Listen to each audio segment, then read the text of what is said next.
Olá pessoal, eu sou o Fernando Rocha, esse é o nosso Saúde e Bem-Estar, começando agora. No programa de hoje, olha o que você vai conferir conosco.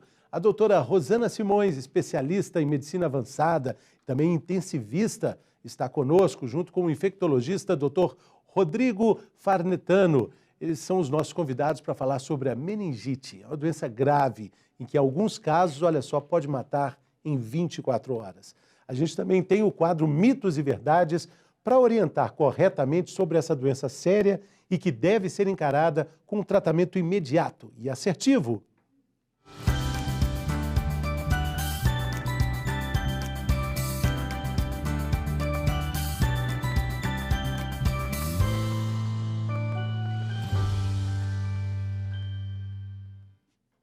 Meningite, você já ouviu falar de meningite? Talvez você não saiba, no entanto, o quanto ela é grave. Muitas vezes também a meningite é de diagnóstico difícil e não são poucos os casos em que a evolução é tão rápida que quando se administra a primeira dose de antibiótico, que é o primeiro ataque contra a doença, aí já pode ser tarde demais. Por isso, não só o diagnóstico rápido e preciso, como a prevenção são medidas importantíssimas no combate a esse mal. E para falar sobre a meningite, quem está aqui conosco nesse nosso primeiro bloco do Saúde e Bem-Estar é a doutora Rosana Simões, especialista em medicina avançada e também intensivista. Bom dia, boa tarde, boa noite, doutora. Seja bem-vinda aqui ao nosso Saúde e Bem-Estar. É uma honra estar aqui, receber esse convite de você, que faz tempo que eu queria te conhecer pessoalmente, agora foi. Muito prazer, Fernando Rocha. Rosana Seja bem-vinda. Simões. Aí, doutora Rosana. A senhora estava me contando que é intensivista. E eu perguntei, antes da gente começar, se é comum casos de meningite serem encaminhados por uma UTI, por uma CTI. E aí fica a pergunta, existem casos assim? Olha, a meningite não é uma doença de altíssima prevalência, nem de alta prevalência, graças a Deus, né? Porque tudo que meningite, como o infectologista Dr. Renato já havia falado, a meningite é uma inflamação das meninges, que são umas capas, uns casacos que recobrem o cérebro. Então, nada que envolve o cérebro é simples. Então, a gente já fica com receio, porque é um órgão vital, é um órgão extremamente sensível e que comanda todas as nossas funções, e que se ele tiver uma dificuldade de executar as suas funções, nos compromete como seres vivos e diretamente a nossa vida. Então, graças a Deus, não é uma doença de alto padrão de distribuição e numa velocidade de transmissão muito grande, como é o Covid, uma influenza, uma gripe comum, mas ela tem uma capacidade de preocupação que nos leva a nós médicos nos preocuparmos pelo potencial de complicação que ela leva. Então, além de ela poder acometer o nosso cérebro e nos comprometer agudamente a vida, ela pode, se não tratada, ela pode deixar sequelas graves, porque está cometendo o sistema circunvizinho, que enquanto ela está cometendo só a capa, ela é classificada como meningite. Mas se ela está encostada no tecido cerebral, né? Então, se a inflamação ou mesmo a infecção passa para o encéfalo, a gente tem uma condição extremamente mais grave, que é a meningoencefalite. Então, para nós intensivistas, chegam esses casos muito graves. Então, ela é preocupante porque tem uma distribuição global, né? Tem um potencial epidêmico e alta letalidade. Alta letalidade. Quando a gente fala sobre AVC, né, o acidente vascular cerebral, é muito comum os neurologistas sacarem logo uma frase importantíssima. Tempo é cérebro, cérebro é tempo. Isso tem relação com o tempo que vai ser feito o socorro, o atendimento, a percepção da gravidade da doença, porque esse tempo vai ser coerente ali com as sequelas que um AVC pode deixar. Exatamente. Com a meningite, a gente pode fazer essa mesma associação? Pode. Tudo na vida a gente deve contar a partir de tempo. Início, detecção Até e tratamento, até a própria vida. Detecção. Está errado isso daqui, gente. Vamos prestar atenção, porque ele não é desse jeito. Então, uma simples alteração de comportamento pode ser um caso de um AVC, né? A pessoa mudou, teve uma confusão mental, está se comportando de forma mais irritadiça, né, mais nervosa, tombando. Você tem uma dificuldade ali de... Aquela pessoa não é assim. Comum, é preciso tá prestar fora do atenção. comum. Tudo na vida manda sinais, né? Sinais. Por isso a meningite é considerada uma síndrome. E síndrome em medicina é um conjunto de sinais e sintomas. Então, nem sempre você tem... Não é uma doença, é uma síndrome. Você não precisa ter todos aqueles sinais para agora a gente fez um diagnóstico, não. Entendeu? Você tem que ter aquele olho clínico, né? Aquele feeling que você fala, ó, isso aqui é acometimento do sistema nervoso central. Opa, então vamos falar desses sinais, Né? desse conjunto de sintomas. Quais são? Olha, primeiro, dor de cabeça, ela é quase universal num caso de meningite, né? E às vezes ela antecede uma complicação, por exemplo, tem algo mal funcionante dentro da região da cabeça, seja uma sinusite, seja uma otite, seja um AVC, um aneurisma crescendo. Existem, né, mais de 200 tipos diferentes de dor de cabeça. Existem, então tem cefaleias vasculares, cefaleias infecciosas, cefaleias por tensão, né? Então, até a musculatura que recobre o cérebro aqui, ela pode estar envolvida, se você tiver num caso de tensão mais continuada, né? Então... Mas essa dor de cabeça da meningite, ela tem mais especificidade em alguma região da cabeça? Depende, isso é uma pergunta bastante interessante, porque a gente tem modos etiológicos, ou seja, causas diferentes para uma mesma patologia, que no caso que a gente está falando aqui é a meningite. Então, por exemplo, uma simples otite, ela tem comunicação direta com o crânio, entendeu? Com o interior do encéfalo. Então, a partir de uma otite, você pode ter uma disseminação pelo sangue, pelos nossos encanamentos, até chegar na meninge e da meninge encostar no cérebro. Então, você vai aumentando o grau. Então, a dor inicial era uma dor de ouvido, era uma dor diferente da cabeça. Ou uma pressão em decorrência de uma sinusite, só que a sinusite, a base do crânio, está em contato direto também, né? Os seios da face estão em contato direto com o encéfalo. Tá? E a gente está falando, doutora, de sequelas que podem... Claro, o pior de tudo é a morte, mas sequelas. Sequelas na fala, sequelas na locomoção também? Depende do local envolvido no cérebro. Então, quando a gente fala que tempo é ganho, igual você chamou a atenção, você significa o quê? Que a gente tem uma dificuldade no fornecimento de sangue e oxigênio para o cérebro. Ele tem muito pouca tolerância, porque o cérebro ele ocupa 2% do volume corporal total, mas ele necessita de 15% da sua oferta de oxigênio do corpo inteiro e 20% da sua energia. Agora, imagine se ele estivesse sendo acometido por dificuldades intrínsecas, né? Está sendo agredido. Então, ele vai precisar de mais energia. E quem está defendendo ele, que são as nossas células de defesa, os nossos Marines, ainda vão precisar de mais energia ainda. Então, acaba que o que era destinado para o cérebro vai ter que ser dividido entre as células de defesa, que estão tentando ajudar, e as bactérias que aumentam o consumo de oxigênio, de sangue. Entendeu? Então, a disputa ali é ferrenha pelo quem chega primeiro. Então, a própria defesa da gente, eu costumo falar assim com os pacientes, para ilustrar melhor.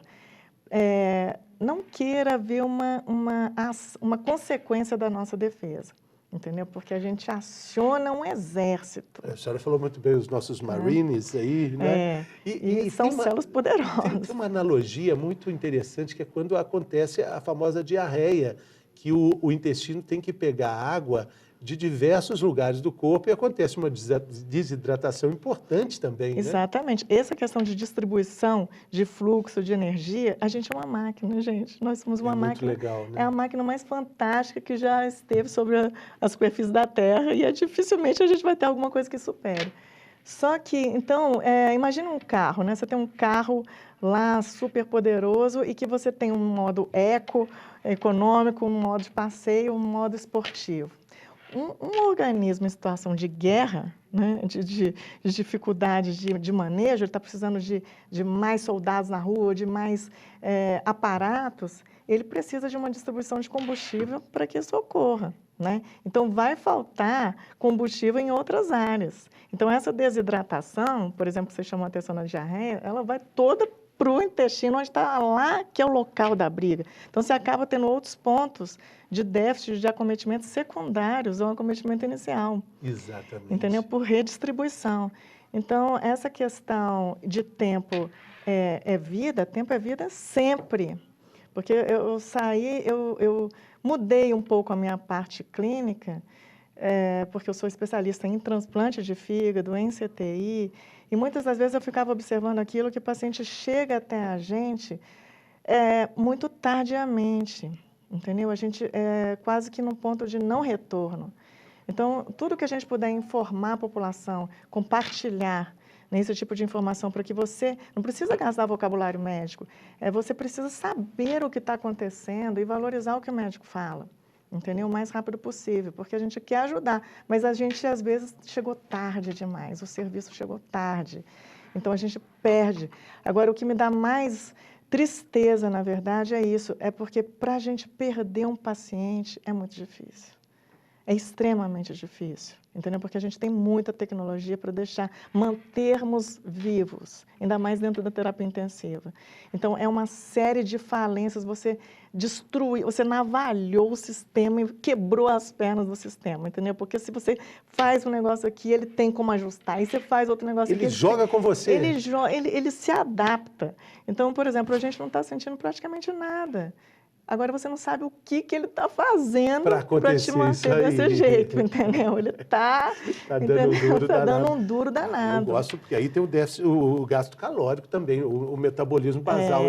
Ok, vou trabalhando aí, queimando as calorias que eu nem estou vendo, e isso funciona muito bem. E olha como você vai derivando os assuntos, e é interessante, porque você pegou uma pessoa que tem problema, entendeu? Que gosta de falar. A gente está fazendo uma viagem aqui, fomos para os Marines americanos, mas eu queria também lembrar aqui, porque nós estamos falando da gravidade da meningite. Existe uma ideia de que qualquer pessoa pode ter, mas é verdade que até os 5 anos as crianças são mais suscetíveis à meningite? Sim. Quanto mais tenra a idade, quanto mais pequenininho é aquele sistema, menos contato ele teve com agressões. Então, menos capacidade de se defender ele tem. Então, ele vai ter que passar por um processo de amadurecimento imunológico que a gente fica mais tranquilo quando essa criança atinge os 2 anos de idade. Então, por isso que qualquer doença cometida até os 2 anos de idade, ela é mais perigosa. Como também na outra faixa de idade, os idosos, em que a gente já passou pelo amadurecimento do sistema imunológico, ele já estava com plena potência e ele vai perdendo potência com o decorrer da idade. Então, essas pessoas idosas, elas são mais susceptíveis como os pequenininhos, entendeu? Um porque não amadureceu e o outro porque está em curva descendente, infelizmente, do sistema imunológico. Então, é difícil uma predominância de, por exemplo, a meningite ou de uma infecção grave na população adulta com poder de imunidade maior, entendeu? Maior capacidade de defesa. Então, daí vem uma preocupação também nossa, e é preciso que a população saiba, que prevenir é sempre a melhor situação. Mas são pequenos hábitos, pequenas atitudes que nos levam a grandes resultados. E não são valorizados porque eles são simples demais. Então, como o Dr. Renato falou, um infectologista, uma lavagem de mãos, gente, as meninges, para você chegar para um patógeno, seja ele vírus, fungo, bactéria, parasita, câncer, metástase, para ele chegar até a meninge, ele foi assim... Encontrou muita porta bruto. Aberta. Não. Ele teve que ser muito bruto. Ou você teve... Chutar as portas. Chutar as portas, ou ele pegou um sistema que tinha pouca capacidade de defesa, uma vulnerabilidade do indivíduo maior. Então, são as criancinhas, o caso das criancinhas, são os casos dos idosos, ou uma pessoa em idade reprodutiva, nós adultos, mas que não está com a defesa adequada, seja por falta de alimentação, seja por falta de sono, né? Seja por um estresse crônico mantido que vai amputando as nossas reservas, o nosso consumo energético é muito grande e não está sendo valorizado. Aí você sabe muito bem que quando você está muito estressado ou cronicamente exigido, você fica mais suscetível à doença.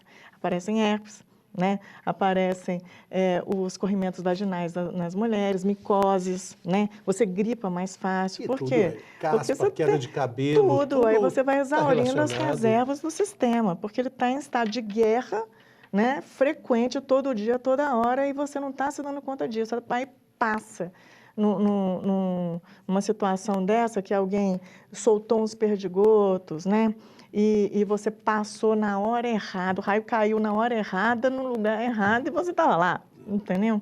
Então, você pega. Aí, vamos dizer que você aspire aquele patógeno, seja bactéria, seja vírus, porque parasita você vai ter que estar com ele.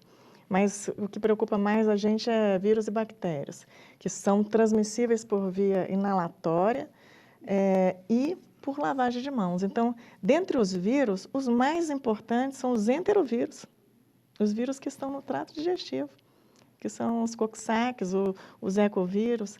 Então, eles têm uma transmissão fecal-oral, entendeu? Olha que triste, né, não? E aí, de novo, a gente fala de lavar as mãos, De lavar até as de usar mãos máscara direitinho, também, né? Lavar as mãos e secar na toalha, não, né, gente? É lavar as mãos Sim. mesmo nessas dobrinhas, onde podem haver colonizações bacterianas. O programa de hoje é dedicado à manutenção desses hábitos que a gente adquiriu durante a pandemia, que ainda não acabou, mas que a gente permaneça com eles por muito e muito tempo. Aliás, na verdade, permanecer para a vida inteira, né, doutora? Com certeza. Então, um disparo viral, normalmente ele se perpetua e ele muta. Tanto é que a gente tem que ficar de olho nos índices, porque a gente tem que sempre manter atualizado nossa carteira de vacinação em termos de o que o SUS, ou o Programa Nacional de Imunização, ele vai preferir naquela situação, naquele ano. Sim. Entendeu? Em conhecimento de uma situação mundial, então a gente está sempre exercendo esse tipo de vigilância.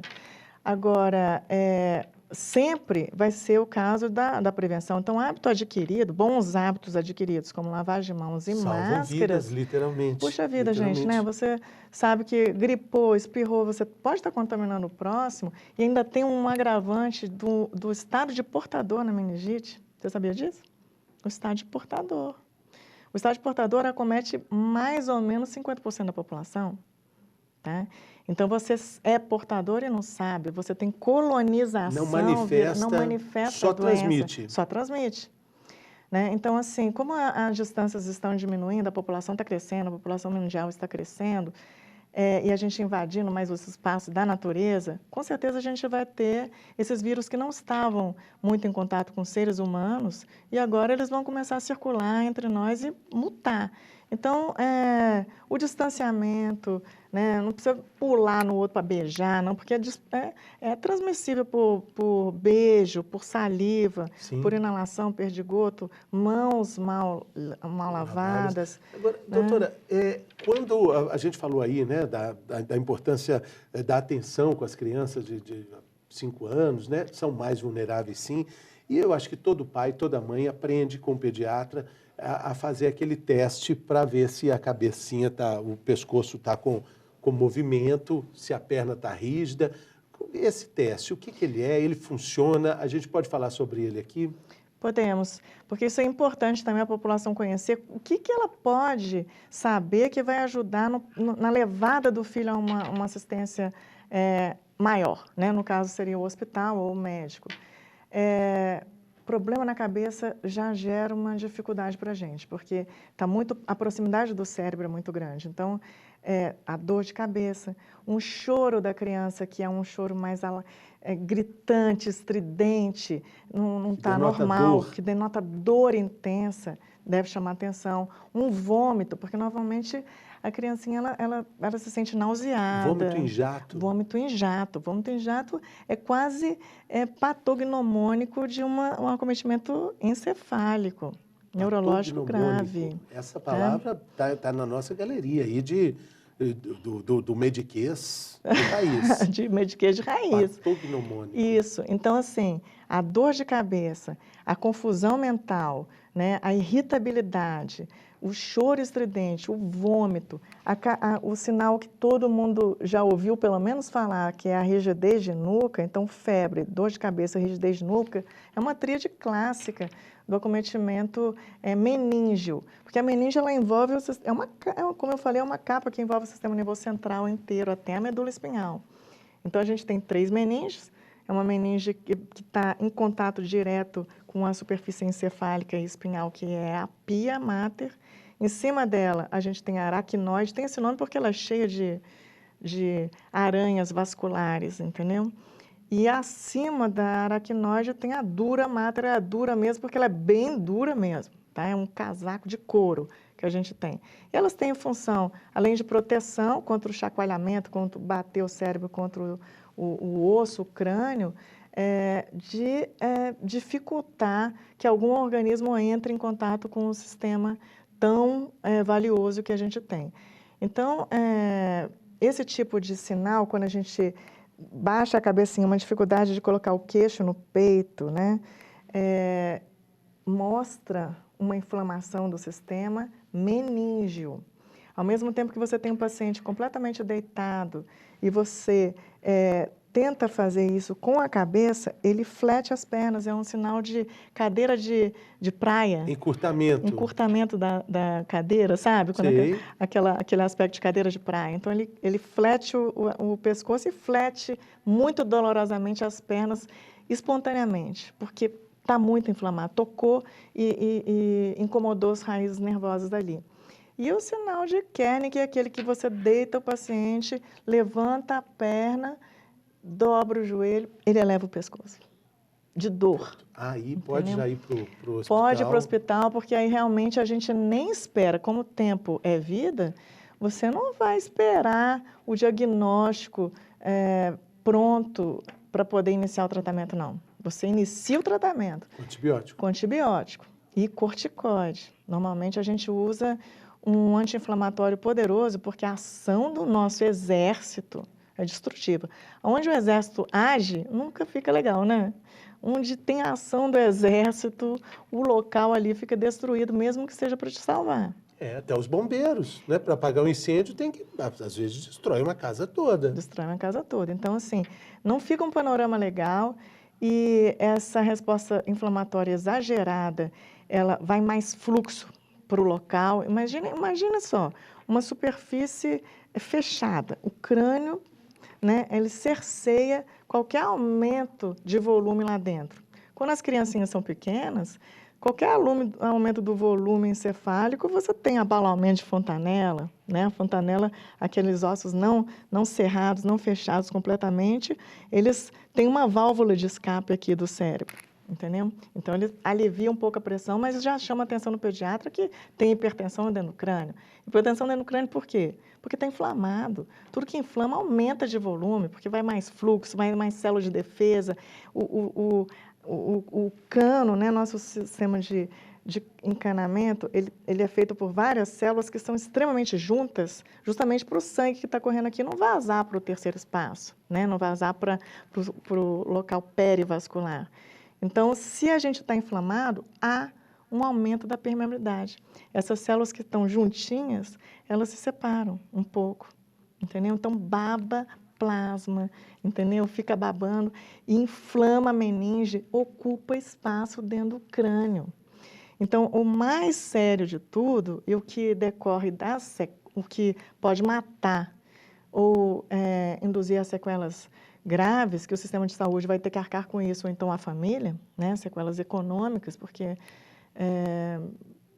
é grave manter um paciente neurológico a longo prazo, né, com uma série de déficits que a gente vai ter que arcar com isso financeiramente, inclusive. Então, por isso, é porque o cérebro não tem para onde expandir. Então, qualquer inflamação que cresça ali dentro, ela vai comprimir a estrutura e comprimir vaso. Se comprimir vaso, chega menos oxigênio, microinfarto cerebral, né? E aumenta a pressão intracraniana, que pode herniar o cérebro, pode descer para o pescoço. Aí tem todo esse risco aí, da questão do sistema motor, visão, fala, né? Toda. Onde foi mais comprimido vai dar o problema. Doutora, a gente tem aqui o quadro também, mitos e verdades, né? Estamos falando tanto de meningite, vamos falar, desmistificar algumas questões. Funciona assim, eu falo, né, a frase e aí a senhora diz, mito ou verdade. Ou pode falar também mais ou menos, tá? Em parte, em termos, tá bom? Fique à vontade. Vamos lá? Mitos ou verdades?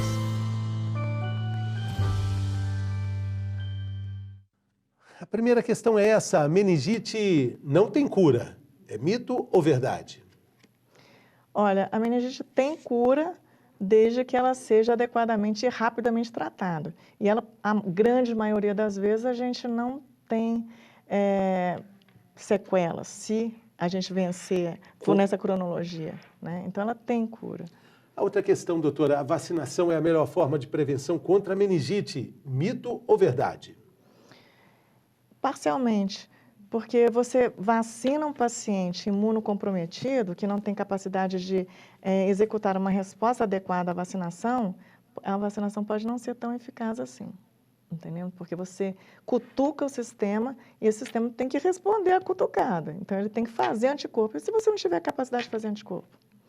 Né? Então, nem sempre ela foi eficaz. Eu acho que... Mas é necessária. É necessária. É eficaz, que eu falo... De resolver. De resolver ou de evitar 100%. Eu acho que é um somatório, a gente não tira armas, a gente acrescenta armas. Então, vacinação é essencial na população jovem, ainda mais que é imunossuprimida, e as medidas de prevenção, de contato, né, de lavagem de mãos. Pois não. A transmissão da meningite acontece de pessoa para pessoa. Mito ou verdade? Olha, depende da causa da meningite. Tudo depende na medicina. Quando você tem uma infecção, tem um mnemônico em inglês que chama viral, very common, né? E bacterial, bad news, tá? Então, toda vez que você tem uma infecção bacteriana, você pode ter maior urgência no atendimento, porque ela tem maior letalidade. E o vírus, ele é muito comum e às vezes passa despercebido. Os pais estão cansados de voltar do pediatra com a notícia, é uma virose. É uma virose. Tudo é uma virose. Tudo é uma virose, porque a gente tem dificuldade... E a frase em inglês é vírus, virose... Virus, very common. And bacterial infections, bad news. Então, isso é bom para chamar atenção a isso, né? Porque uma pessoa passa para outra, por isso que as máscaras elas não podem ser esquecidas, tá? Porque a gente levou uma lavada desse vírus, né? Então não é brincadeira. E a gente aprendeu. Então não vamos esquecer, achar que nada acontecer, não. Né? A outra questão é essa, a doença, a meningite que a gente está falando aqui, demora para se manifestar. Mito ou verdade? Depende do hospedeiro e da intensidade da infecção. Por exemplo, se você pegou pouco vírus e tem um sistema imunológico local de defesa íntegro, você nem vai se infectar, entendeu? Porque ele nem conseguiu colonizar, porque não é aspirou e já caiu na corrente sanguínea, não. Ele tem que aspirar, aderir ao epitélio, tá? E aí já tem uma série de soldados de fronteira ali, da gente em toda a superfície mucosa, porque é interessante isso daí, porque pele, você pode cair no esgoto e ficar lá 4 dias até ter um socorro, que se você não abrir a boca nem o olho e não tiver nenhuma solução de continuidade na pele, você é blindado, entendeu? Nosso maior órgão, nosso maior órgão é a pele. Maravilha. Agora, se você venceu a pele e atingiu mucosa, entendeu? Você já está em contato direto com a sua circulação. E aí, sabendo disso, nossa máquina perfeita disponibilizou o exército de fronteira. Então, a gente tem anticorpos e estruturas de defesa já implantadas ali justamente para combater qualquer invasão de fronteira. Então, um patógeno tem que vencer isso para poder se fixar no local, tá? E depois dessa fixação, ele tem que conseguir entrar na circulação, e na circulação ele vai se deparar com outros níveis de soldados, mais preparados, mais robustos ainda, ele tem que sobreviver aí, entendeu? E, no final das contas, ele tem que chegar no cérebro, que tem uma circulação particular. Pois muito bem, vamos lá para outra questão, os primeiros sintomas da meningite são coceira e diarreia, mito ou verdade? Diarreia pode ser se for uma enterovirose, tá? Agora, coceira, não. Coceira é mito. A meningite pode causar sequelas como convulsões, perda auditiva, retardo cognitivo. Mito ou verdade? Verdade, porque dependendo da área do cérebro que foi acometida, lesionada, você vai ter um disparo epileptiforme o resto da vida, ter que lidar com um caso de epilepsia por uma lesão focal onde ocorreu um dano, por exemplo, um micro-AVC na decorrência da má perfusão durante aquele apertamento da hipertensão intracraniana. E a última questão, a meningite só acomete crianças e bebês. Mito ou verdade? Totalmente mito, porque nós todos estamos susceptíveis. Então, melhor, gente, é a gente cuidar da saúde do que a gente correr atrás do prejuízo, né? Então, sabendo que as populações de maior risco são as que têm dificuldade em executar sua ação de defesa, que são as crianças lactantes e as crianças até 5 anos de idade, os idosos também, os imunossuprimidos, os cancerosos, também sim. Agora, a gente, se a gente estiver nesse estilo de vida agitado, que está roubando a energia do sistema, em se reequilibrar, nós também somos uma vítima em potencial do distúrbio. Doutora, muito obrigado. Quero agradecer muito sua generosidade aqui, sua simpatia, as informações valiosas aqui conosco. Volte sempre. Que bom, foi sempre um prazer. Alegria. Alegria é muito grande estar aqui com vocês. A gente vai fazer um rápido intervalo aqui, depois a gente volta continuando a falar sobre meningite, vamos falar também sobre as vacinas, um privilégio brasileiro ter no calendário vacinal a oferta da vacina contra a meningite, e a gente vai falar por que isso é importante daqui a pouco, depois do intervalo.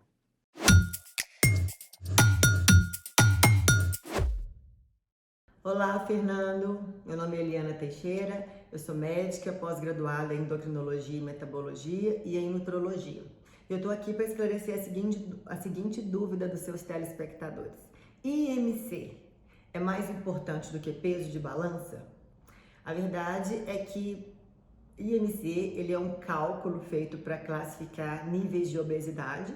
Ele era utilizado muito há um tempo atrás. Hoje em dia, a maior parte dos profissionais que estão mais atualizados, eles não utilizam o IMC para poder identificar a obesidade, até porque a gente consegue, de fato, observar, a gente consegue olhar para uma pessoa e ter uma noção de onde aquela gordura está aumentada, se é mais em abdômen, se é mais em braço, E a gente tem hoje em dia o meio das pregas, que é o picômetro, que é uma boa ferramenta para poder identificar o percentual de gordura, ou o exame de bioimpedância, que é um exame que mostra também o percentual de gordura desse paciente. O IMC, ele é baseado no seu peso versus sua altura. Porém, a gente sabe que esse peso do seu corpo total, ele é constituído de 5 pesos, de 5 pesos fundamentais. Ele é feito de água, músculo, gordura, ossos e órgãos. Então, se a gente pega uma mulher, por exemplo, e ela está no processo de emagrecimento, e ela faz musculação, e ela faz um treino bem intenso de musculação, essa mulher, ela pode estar no mesmo peso de balança, 70 quilos, mas ela pode ter perdido 5 quilos de gordura e ganhado 5 quilos de massa muscular. E isso ela vai estar mais magra, ela vai estar mais saudável, ela vai estar mais condicionada e com um percentual de gordura menor.